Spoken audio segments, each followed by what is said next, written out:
The knock on him when he first came up was that he only had those two pitches working, the fastball and the cutter, but he's worked on the curveball and it's looked really good lately.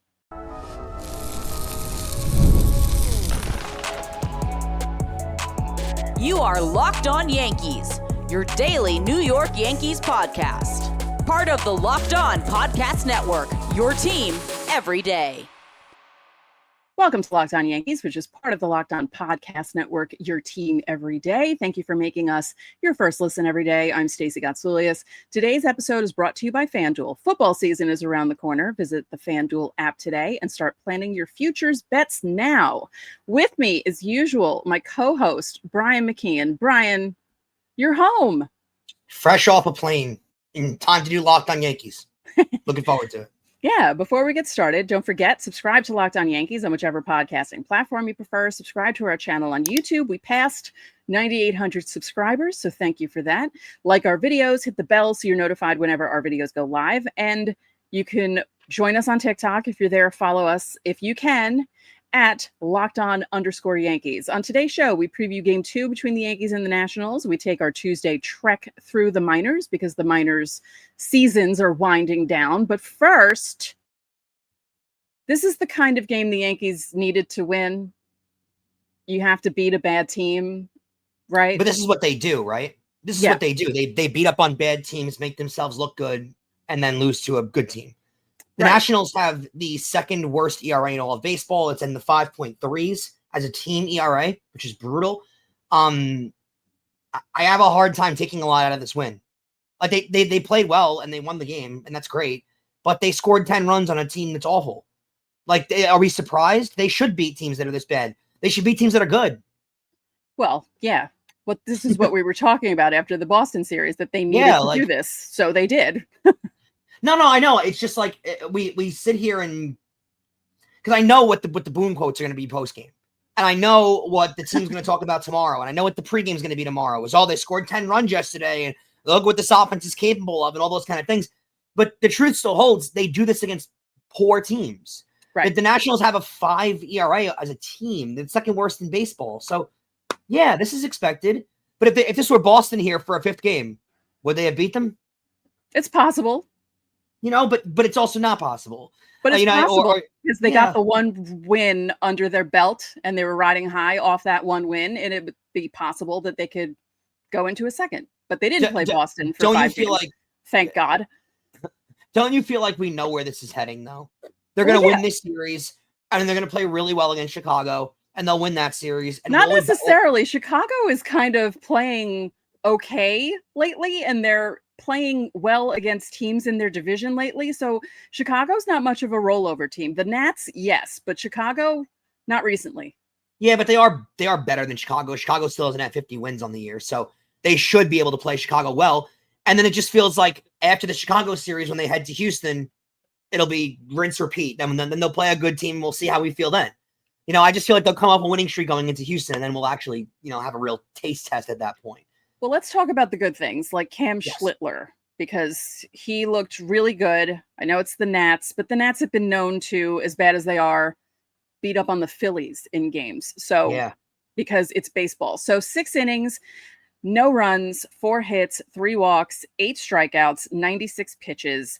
He had his curveball working along with his fastball and his cutter. I believe he threw 22 cutters, and I think he was up to 17 curveballs. So he's working that more into his repertoire, because the knock on him when he first came up was that he only had those 2 pitches working, the fastball and the cutter, but he's worked on the curveball and it's looked really good lately.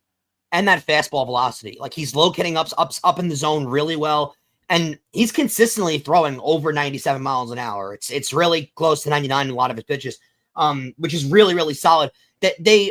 That is a long said thing in baseball. If you can locate the fastball with velocity and have that curveball working for you, the secondary pitches kind of become filler and kind of become distraction to let your 2 best pitches be your elevators. And that's what Schlittler does have. He's been absolutely terrific in everything I've advertised in the last month. Yeah, his average on the fastball was 97.8. He hit 100.6. That was his highest velocity. And he was averaging 82.4 on the curveball. So that is quite a range of miles per hour, especially if you go from fastball to curveball. I don't know. I say it all the time. I don't know how these guys do it. I know they're professional hitters, but I really don't. It's so different now because it's almost as if you don't throw at least 97, what kind of pitcher are you? You know what I It's mean? like you don't have a chance. Yeah, It is kind of sad in a way. The Andy Pettits of the world don't really exist anymore. Those guys that throw in the mid to low 90s, but they locate perfectly to where you can't hit. That strategy of the game has kind of gone away at this point. Now you have a lot of these pitchers that can locate the same way Andy Pettitte located with the velocity, which is insane. Yeah. But that strategy of location, where you're going to place the ball and where this guy doesn't hit, that's pretty much gone. Now, especially with the fastball game, throughout Major League Baseball, all it is here's the fastball, hit it. And more often than not, you can't because the velocity is so great. Yeah. So in August, he's made 5 starts, 27 and 2/3 innings, a 1.63 ERA.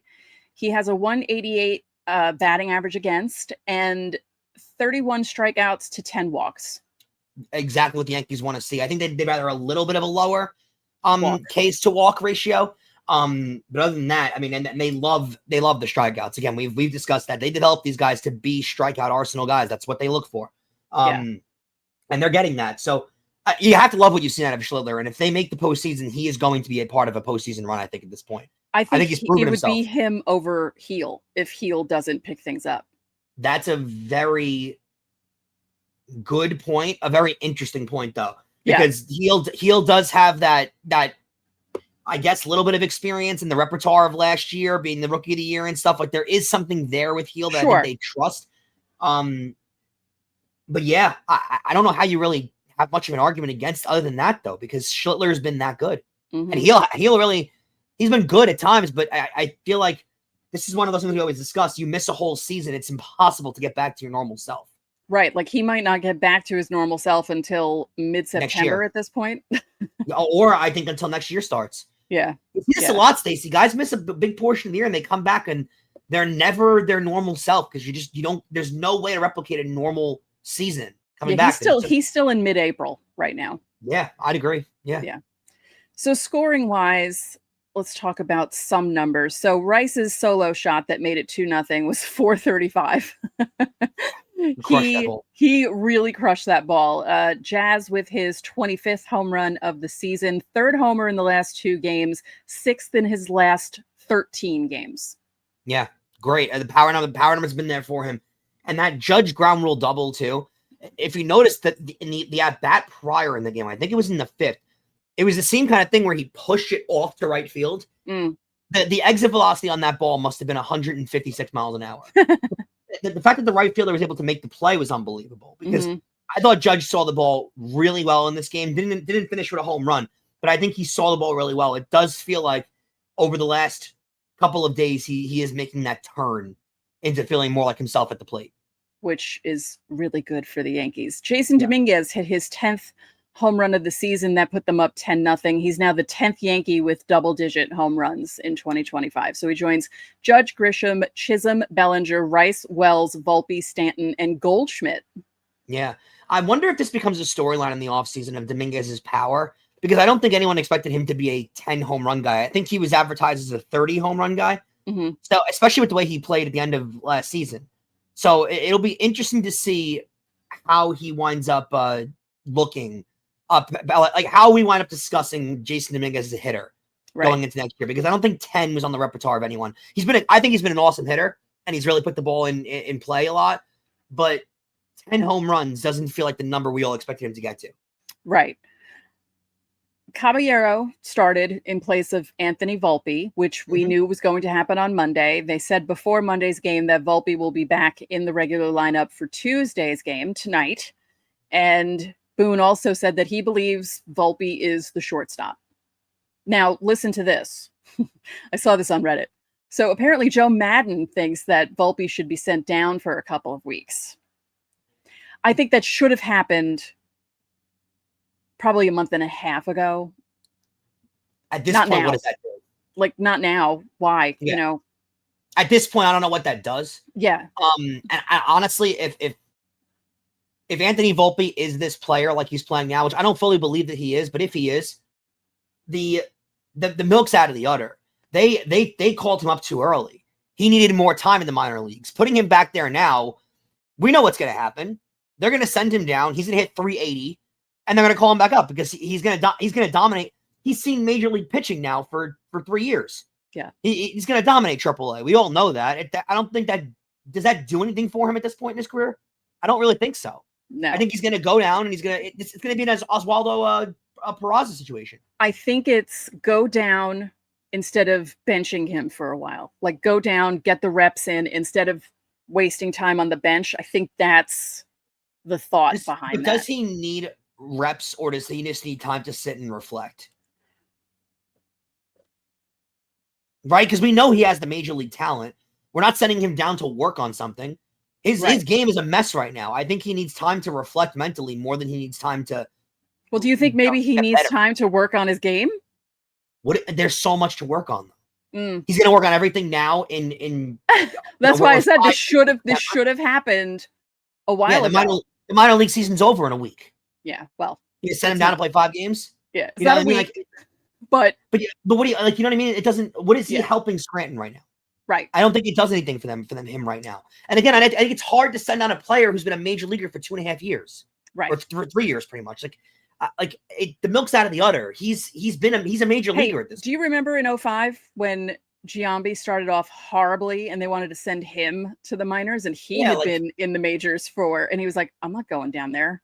I'm going to turn a corner. He had the options. Yeah, I'll be fine. He was like, no, I'm not going. So I don't even think I don't think it's a matter of how many years he's played. They should have done this months ago if they wanted to do this, to give him a spell and be like, look, go down there. Figure some things out. We'll bring you back up. It'll be okay. But now it's too late for that. So just sit him every once in a while, I guess, and put Caballero in there. He needs the offseason. Volpe. Yeah.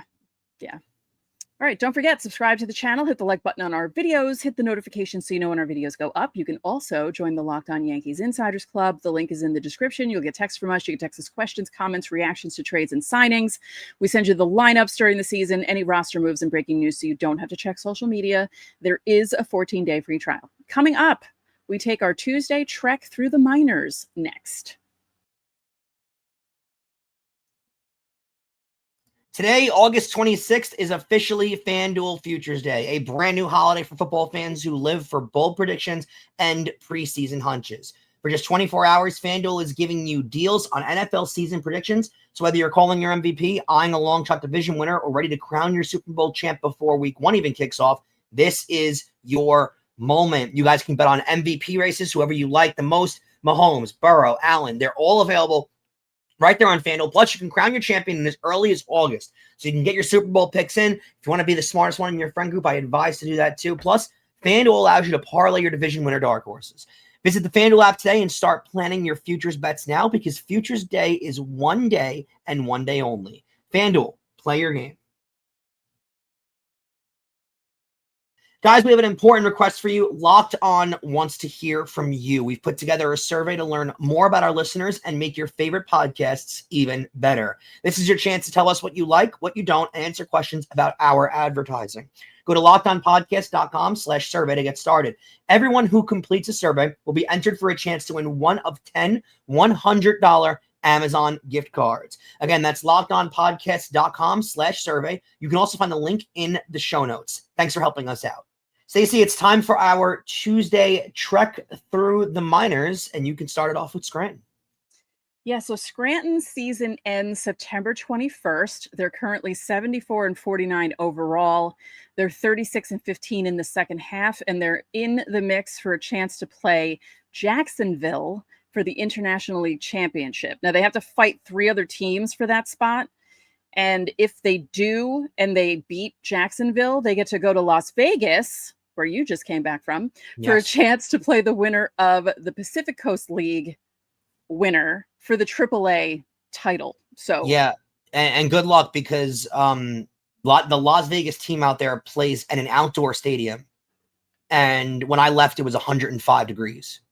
Yeah, and I'm enjoy. assuming that's where they'll be playing. So that'll be really fun for them. So they're playing Syracuse this week at home. This is a big series for them heading into September. So interesting for them. Somerset, their season ends the week before September 14th. They're 62-58, but they're only 27-24 in the second half. They get to play league-leading Binghamton because you will see that the top 3 levels are all playing Mets affiliates again because they timed them that way. So they'll be playing Binghamton for the next six games in Binghamton. So we'll see how that goes for Somerset. Carlos Lagrange, because that's how you say his name, Bob Lorenz. It's not Lagrange or whatever you were saying. He took the loss on Sunday. He was max treated because they lost 1-0. He pitched 5 innings, gave up 5 hits, 1 run, 1 walk, 5 Ks. The 1 run came on a home run. Womp womp. In AA so far, he is a 3.68 ERA in 63.2 innings, otherwise known as 63 2/3 innings.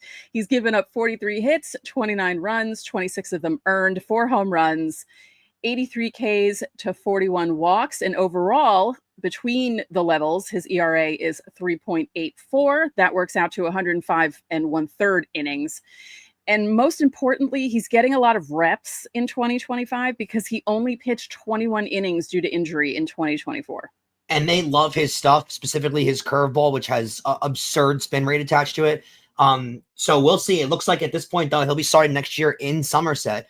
So he'll have a full year in AA, and we'll see if he makes his way to AAA next year. That seems to be his trajectory. So gotta love the year they've gotten out of him. Yeah. One of their better pitching prospects up there with Ben Hess and a couple other guys. They love what they have in him. So we'll see if he's able to improve on this really good year because they love what they've got out of him this year. Yeah. Next up, Hudson Valley. Their season ends on September 7th, and they're playing. Weird. It's all a week apart. Why is that? I don't know. Yeah, I don't know. I guess maybe they start a week apart, all of them, because I don't remember when the start days were. Yeah, it is weird. I don't understand this at all. Yeah.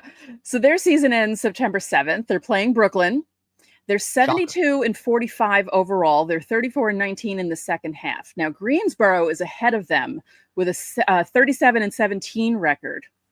The thing is, they need to hold off Brooklyn this week so they could be right with Greensboro because they're playing Greensboro in the last 6-game series of the year. So going toe-to-toe with them can bump them into the playoffs because it's not even a guarantee with those records that they're going to make. I don't understand.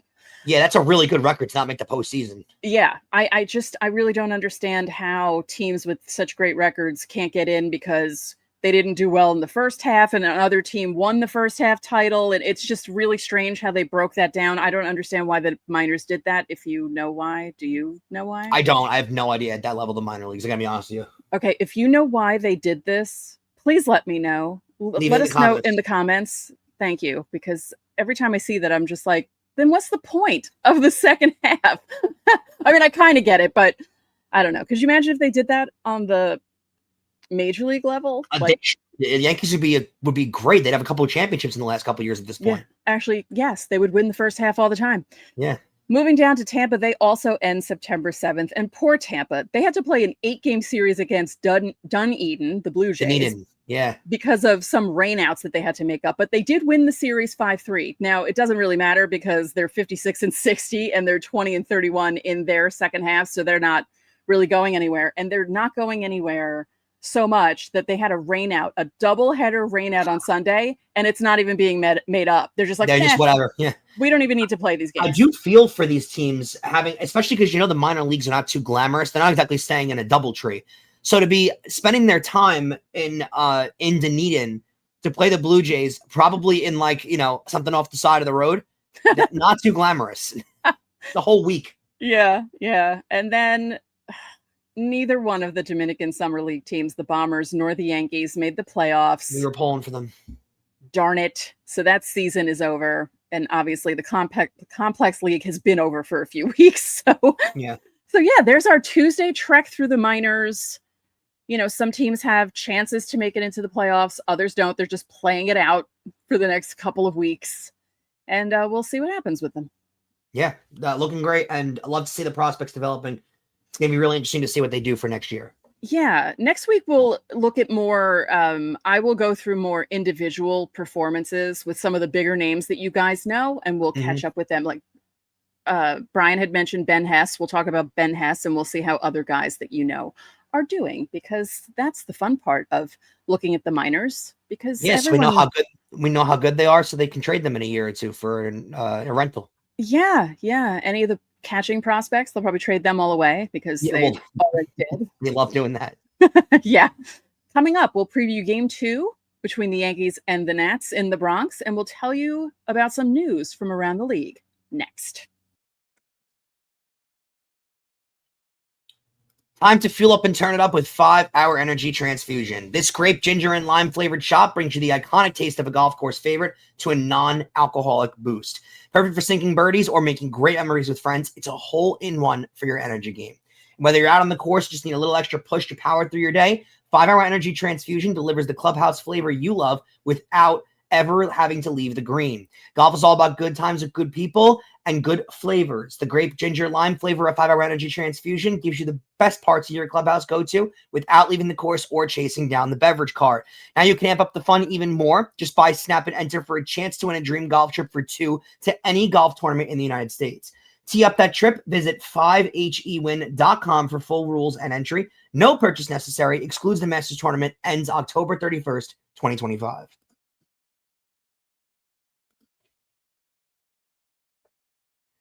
And guys, not only do we cover your team every single day, but now we're giving you instant episodes after every single game. Check out the Locked On Yankees postcast. It is hosted by Jay Berman, and it appears right here on the Locked On Yankees podcast feed. It also streams daily on our YouTube channel. Get rapid reaction to all the biggest moments with the Locked On Yankees postcast. So, Stacey, the rest of this Yankees Nationals series later on tonight, it'll be 7:05, a yes game. Mackenzie Gore, once one of the top prospects in all of baseball, traded for Juan Soto.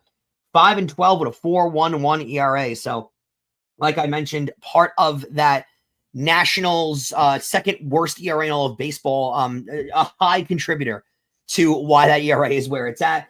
He'll go up against Luis Gil, who's 1-1 with a 4.26. Like you mentioned earlier, these starts are huge for Luis Gil, more in particular because these starts are going to determine whether he pitches in October or not. In all likelihood, I think the Yankees will get into the playoffs, and we'll see if they wind up using him because, like we mentioned, with how Cam Schlittler has looked, there's a legitimate possibility Luis Gil is not on this playoff roster at this point. Sad to say, but they got to do what's best for the team, and Luis Gil might not be it right now. Right. Because it's about what's best for the team. It was best for the team to sit Anthony Volpe for 2 games, or at least sit him out of the starting lineup. And guess what? The defense looked a lot crisper in the last 2 games. Yeah. Kind of amazing, huh? That one play, Weird. that 1-3, it's a 3-6-1 double play. Mm-hmm. First of all, De Los Santos, I mean, he gave up the walks and then that set up the grand slam. But other than that, with watching how this team plays defensively, I was actually really impressed that he got to first base and was able to cover that double play and make the out there, because in other instances that turns into a 3-6-3, but he saw that where Goldschmidt was and made it to first. So I was actually really impressed with that. I know I shouldn't be because these guys are professional baseball players, but with the way the Yankees have been playing defense lately, I thought, hey, that was a great play. Yeah, sad to see that you're excited over good defensive plays, but hey, right? That's the season that we've been through. Yeah. Wednesday will be a 1:05 start on Yes. It'll be Stacey's favorite young name for a male born in the 2000s, Cade Cavalli, which every parent apparently had to name their kid. We have a Cade Smith in our system. Yeah, it's just everyone named their kid Cade at that point. He's 1-0 with a 2.82 ERA. He's only had 4 starts this year. He'll go up against Max Fried, 13-5 with a 3.14 ERA. It is crazy how Max Fried has struggled over the last month or so. And a half. And his ERA is still 3.14. It kind of just shows how good he was in that first half. Yeah, 3.14 pie. I thought it is 3.14. Yeah. I don't know why I thought it was 2.14 for a second. I missed Pi Day. I wasn't very good in school during Pi Day. think I got to 3.14159, and then I kind of gave up. Isn't it amazing that Pi Day is followed by the Ides of March, 314 and 315? Yeah, that is weird. Mm-hmm. Yeah. March is fun. And then how many days later, St. Patrick's Day? March is a fun month, isn't it? It is. And March Madness. So lots of opportunities during March. I love it too. And then right as it ends, baseball's there. Well, now baseball starts the end of March, actually. Right. It's everything. Everything you can want in a month is March, except for October. My favorite month of the year is October. Nothing beats that, in my opinion. News from around the league. Great segue, because news from around the league. Baltimore was not helping the Yankees out. They lost 4-3 to the Red Sox on Monday night. Roman Anthony hit his first leadoff home run as a Red Sox. Also became the youngest player, 21 years, 104 days old, in team history to start the first inning off by going deep. Wow. It is looking like he is a stud. He's annoying. Really good. If I find you annoying, that means you're good. So he's good. He's gonna be a pain in the butt for a long time. And that contract that he signed, we discussed it a few weeks ago. I don't know what the heck he was thinking, or his agent, because it looks like he's going to have an opportunity to make a lot of more money, or would have had that opportunity if he didn't sign that deal. So we'll see what winds up happening there. But he's been on fire for the Red Sox, and he's actually in contention, believe it or not, for Rookie of the Year, even though he's played in under 70 games. That's how good he's been, because his WAR has been so good this year. So we'll see what winds up happening there. News to everybody else: the Twins, they don't lose to just the Yankees; they lose to everybody apparently. Joe Ryan got rocked by the Blue Jays. They lost 10-4. So we think the Yankees have any chance of catching the Blue Jays in that division race. Not helpful from the Twins at all in that game. And Ron Washington, who took a leave of absence from the Angels, announced that he had quadruple bypass surgery on June 30th. He's been recovering and rehabbing for the past 8 weeks. He was cleared to attend Monday's game and hang out with the coaches and players. That is unbelievable. And Ron Washington, by the way, clap it up for him, because he's been in the league forever. Yeah. And he's been managing for such a long time to get through quadruple bypass surgery. Unbelievably impressive. That's a scary surgery. Yeah. That's a scary surgery. It's a long surgery. My uncle had quadruple bypass, and it felt like it took forever. Yeah. Yeah, I can imagine. I don't know the length of it, but I'm sure it's hours and hours and hours of horrible. Just unbelievable. And that he's recovering and he was cleared to go to the game. So, and knowing Ron Washington, I wouldn't be surprised if he's managing next year, because that's what he does. Edward Cabrera of the Marlins likes to pitch against the Braves, apparently, because on Monday night, for the second time in 3 weeks, he recorded 10 strikeouts in 7 innings. He's also only allowed 3 base runners and 1 hit. Back on August 8th, he recorded 11 strikeouts against the Braves and threw 109 pitches, which, as a surprise to nobody else, is a career high for him, because pitchers don't throw over 100 pitches anymore, ever. So, unbelievable there. And Stacey, I want you to read this last note off too, this highlight, because it is unbelievably, it's just amazing at this point. Yeah, and let me just double check, because when I got this info, it was happening about an hour ago, and I just want to make sure that this is the right thing. But Robinson Cano is still playing in Mexico. He's playing for the Rojos Diablos del Mexico. The Red Devils, and he is sitting at 3,985 professional hits. The man is 42 years old. He's going to be 43 this fall, and he's still playing. And I went to the team's website to make sure I got the name of it right, because I had the order. I had it out of order. And when you look through the roster and you look at the birth dates, you do see some older guys. So you see guys who were born in, say, the early to mid 90s, which is older for baseball players now, because we're in 2025. You have someone who was born in 1987, and then you scroll down and you see Robinson Cano, 1982. Unbelievable. He's so good. What a career. I wish that steroid stuff didn't happen, because he would have been a shoo-in for the Hall of Fame. Yes. Now let me just make sure. Oh dear. He got a 2-run double. So he's at 39.86. That was 12 minutes ago. So he has 14 more to go. He's going to get there. I think so. In Mexico. Who would have thought he'd finish his career playing up in Mexico? Because it seemed like, because we told you guys a few weeks ago, because he was at like maybe 39.50, like around there. And we weren't sure if he was good. So now he's at 39.86. How many games do they have left in their season? Incredible. I don't actually know. Are they in the September 7th, 14th, or 21st block of ending season? Yeah, I don't know how long that league plays, but I really wish I could put this picture up right now, because He is standing on second base with his number 2. He's wearing number 22 for the Rojos Diablos of Mexico. And it's just amazing. And it's the kind of uniform where you have like one advertiser, then Cano's name, the number, another advertiser underneath. There's stuff on the front. I love those uniforms. I hope that So great. never comes to MLB. It's bad enough with the giant patches on the arm. We don't need anything more than that. Rob So Manfred. funny. It's a NASCAR uniform. It's amazing. Yeah, we don't need that. So thank you for making Locked On Yankees your first listen today. For your second listen, check out the all-new Locked On MLB Game Night. Every game, every night, all season long. You get local analysis on a national scale. You can find MLB Game Night on Locked On MLB on YouTube or wherever you listen to your podcasts. So that'll do it for this edition of Locked On Yankees. I will not be on Wednesday's show because Tuesday night is my birthday and I'm celebrating it. So Brian will be by himself. So be kind to him on Wednesday's show.